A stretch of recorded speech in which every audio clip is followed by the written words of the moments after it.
શ્રીમદ ભાગવત લખે કે નામકરણ સંસ્કારનો સમય આવ્યો છે. બંને બાળકોના નામ પાડવાના છે, કૃષ્ણ બલરામ. એટલે વસુદેવે યાદવોના પુરોહિત ગર્ગાચાર્યજી મહારાજને મથુરાના કારાગૃહમાં બોલાવ્યા અને ભલામણ કરી, મહારાજ અમારા 2 દીકરા ગોકુળમાં મોટા થાય છે, તમે કોઈને ખબર ન પડે એમ ગોકુળ જઈને નામ પાડી આવો. ગર્ગાચાર્યજી મહારાજ કે ન્યા ક્યાં તમારા 2 દીકરા, ન્યા તો એક જ છે, બલરામ. વસુદેવે કીધું, જગત જેને નંદ યશોદાનો દીકરો માને ની, હકીકતે નંદ યશોદાનું બાળક નથી, અમારું બાળક છે, કંસનો 8મો કાળ છે. પણ જો મહારાજ કોઈને ખબર ન પડે આ વાતની, નહીતર કંસ ઉપદ્રવ કરશે, પાપમતી છે. એક કામ કરો, તમે વેશ પલટો કરીને જાઓ. વસુદેવ કે, અને ભાગવત લખે વેશ પલટો કરીને આવ્યા છે ગર્ગાચાર્યજી મહારાજ. ગોકુળની અંદર આવ્યા, નંદ યશોદાને ત્યાં પોતાની ઓળખાણ આપી છે. કીધું હું ગર્ગાચાર્ય છું, પધારો પધારો. નંદ યશોદાએ કીધું, બાપજી સામે ચાલીને તમારા જેવા સ્વામીઓ અમારા સેવકને ત્યાં આવે, આ તો અમારું સૌભાગ્ય છે.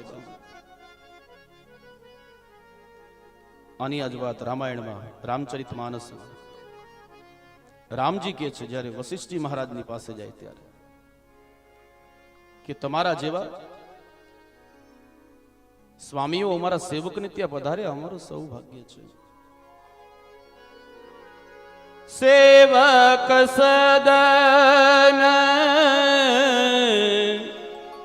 સ્વામી આગમનો, સેવક સદન સ્વામી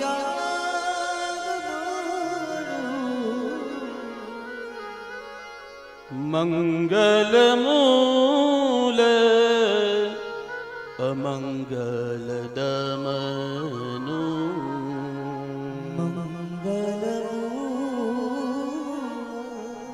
કોઈ મહાપુરુષો, કોઈ કથાકારો, કોઈ સંતો સામે ચાલીને ઘરે આવે ને તો સમજી લેજો તમારું કાંઈક મંગલ થવા જઈ રહ્યું છે. અને ઘણી વાર કથાઓમાં કહ્યા કરું, તમારા ઘરના આંગણે વર્ષમાં એકવાર સંતોની, કથાકારોની પધરામણી થવી જ જોઈએ. શું કામ? ઘરના ખરાબ વાઇબ્રેશનો છે ને લઈને જતા રહેતા હોય છે, યાદ રાખજો. અમંગલનું હરણ કરે છે, એ આવે એટલે આપણું મંગલ થાય છે. નંદ બાબાએ યશોદાએ કીધું, બાપજી ગર્ગાચાર્ય તમે સામેથી પધાર્યા, આ તો અમારું સૌભાગ્ય છે, પધારો બાપ પધારો. અને પછી માં યશોદાએ કીધું, મહારાજ આવ્યા છો, મારા 2 દીકરાના નામ પાડી દો ને. ગર્ગાચાર્ય કે એટલે જ આવ્યો છે. સારું મહારાજ સારું, મારો દીકરો પડખું ભરતા શીખ્યો ને તેથી બહુ મોટો ઉત્સવ કર્યો, હાલો પાછું ગોકુળને જમાડીએ. ગર્ગાચાર્ય કે મહારાજ માં કંસ એ પાપમતી છે. બીજી વાત, કંસને હજી મનમાં એમ જ છે કે મારો 8મો કાળ મર્યો નથી, અને જો એને ખબર પડી જશે મેં જેના નામ પાડ્યા એ 8મો કાળ છે તો પરિસ્થિતિ બગડી જશે. એટલે વસુદેવે કીધું ગર્ગાચાર્ય, મહારાજ આપણે કાંઈ ધામધૂમ કરવી નથી, આપણે ઘર મેળે સાદાઈથી નામ પાડી દઈએ. તમારી જેવા મહાપુરુષોના હાથે દીકરાઓના નામ પડે, આનાથી મહત્વનું શું હોય? અને એટલા માટે પેલા આપણે સંતોની પાસે, મહાપુરુષોની પાસે, કોઈ કથાકારો પાસે નામ પડાવતા ને. હમણાં એક ભાઈ એવા હતા મારી પાસે, એને ત્યાં 18 વર્ષથી દીકરાને ત્યાં કઈ સંતાન ન હતું. પછી એને એક પ્રયોગ મેં આપ્યો ને, 18 વર્ષે એમને ત્યાં દીકરાને ત્યાં દીકરો થયો. પછી લઈને આવ્યા, મને કહ્યું કે હવે તમે જે નામ રાખો એ આપણે રાખશું. પેલાનો સમય આવો બધો હતો. એટલે કહું, ભગવાનના નામ લાગે ને એવા કઈક નામ રાખો બાળકોના, કઈક મતલબ નીકળે. પેલાના મેં ચર્ચા કરી હતી ને, સરસ નામ હતા, ઘનશ્યામ ને મોહન ને રાઘવ ને, કેવા સરસ. હવે તો પિન્ટુન, ચિન્ટુન, બિન્ટુન, મોન્ટુન, કેટલા નવા નામો નીકળ્યા, કોઈ પાર જ નહીં. હમણાં એક જગ્યાએ કદમ ગયો ને ત્યાં એક ઢીંગલી નાની એવી રમતી હતી. મેં કીધું, બેટા તારું નામ શું? મને કે ટ્વિંકલ. વાહ, મને ઘડી ઘંટડી વાગતી હોય એવું લાગ્યું, ટ્વિંકલ. આશીષભાઈ ટ્વિંકલ નાની છે ત્યાં સુધી વાંધો નહીં, એ ટ્વિંકલ થોડીક મોટી થાય, એના લગ્ન થાય ત્યાં સુધી વાંધો નહીં, ટ્વિંકલ સાસરે જાય ત્યાં સુધી વાંધો નહીં, પણ ઈ ટ્વિંકલ 60 વર્ષની થાય પછી શું કહેવાનું? ટ્વિંકલ દાદીમાં આવ્યા. એમ આ સારું લાગે? ટ્વિંકલ દાદીને ચેર આપો બેસવા, ઓલું સારું લાગે. ગંગાબા આવ્યા.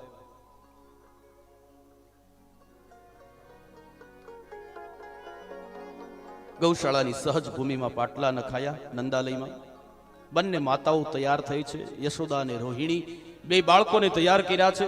કૃષ્ણ બલરામને રોહિણીના ખોળામાં યશોદાનો કનૈયો સૂતો છે અને યશોદાના ખોળામાં રોહિણીના દીકરા સૂતા છે. એટલે પેલા યશોદાના ખોળામાં સૂતેલા રોહિણીના પુત્ર મોટા છે, એટલે એની સામું જોઈ અને ગર્ગાચાર્યજી મહારાજ બોલ્યા છે, અયમ હિ રોહિણી પુત્ર રમયન સુહ્યદો ગુણે. અયમ હિ રોહિણી પુત્ર રમયન સુહ્યદો ગુણે. આખ્યાસ્યતે રામં ઇતિ બલિધિજ્ઞાત બલમ વિદુ. ગર્ગાચાર્યજી મહારાજ બોલ્યા, આ રોહિણીના પુત્ર એટલે રોહિણી, એક નામ રોહિણી તરીકે ઓળખાશે.